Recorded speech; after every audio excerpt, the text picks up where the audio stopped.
to make a statement. Thank you, Mr. Chair and members. I promise I'm going to make this short. I know yesterday and a lot of times I talk about race because it is important. But the reason this committee is so important to me, which a lot of you don't know, is what happened in 2003, what happened in '94 with redistricting, with playing political games, that affected my area. And it wasn't a predominantly all black area. It was a true coalition working class district. It was moms and dads who worked 9 to 5 who were trying to make it work. And I grew up seeing my city get to a point where it could have risen to something.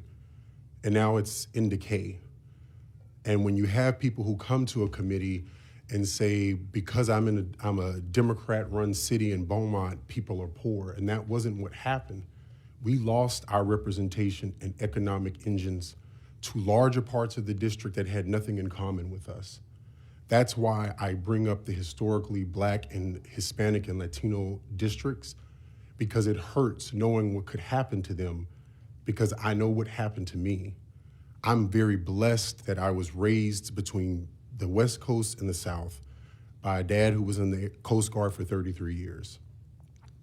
I have not always lived my entire life in Jefferson County. I have been represented by people of all races, political backgrounds, and I will never forget my father told me, he said, why is it that we ask more of our soldiers than we do of our citizens? And what I don't understand is yesterday and the days before, we heard people who were telling you they were hurting and that they're scared. And this is the same thing that happened when Democrats didn't listen during the era of the Tea Party, and we paid for that. And that's not a threat. I'm wanting you to understand, just like some of you remember what that fear felt like, you thought that big government was coming in to take over everything, that is the real fear that some people have. People who see districts like mine, who remember what it looked like and how we have never been able to get back to that. How we have literally been poor, Black, and destitute, and it has given people every reason to invoke our race, to say that we are not intelligent, that we're not smart. And it promotes racism. And that is why sometimes people say that and they don't really truly understand, but it does, it promotes racism. I'm fortunate to have a family that was in civil rights, a father who forced me to learn my own answers. But I know people my age who are in jail, people who don't even understand that we are not in a democracy, that we're in a republic. And they teach school, some of them. I understand again that politics wins the day. And I understand that everybody wants to do what they can for their political survival. But we are messing with people's lives. We have taken political resources from 2 historically Black districts that were represented by Black women for a very long time. And you know what? I'm gonna go off of exactly what the author of the bill said, that he didn't write it, that he used an outside legal team, a legal team that, as we've seen, has said racism is over, when we know people still are racist. We know that there is someone who submitted a map that the Supreme Court has kicked out because they saw that it was gerrymandering Black districts. I wouldn't want to do that to any of you all. And I would really hope you all would understand that I get winning, but at what cost is it okay to harm people? At what cost is it okay to say, as long as we win and we stay winning?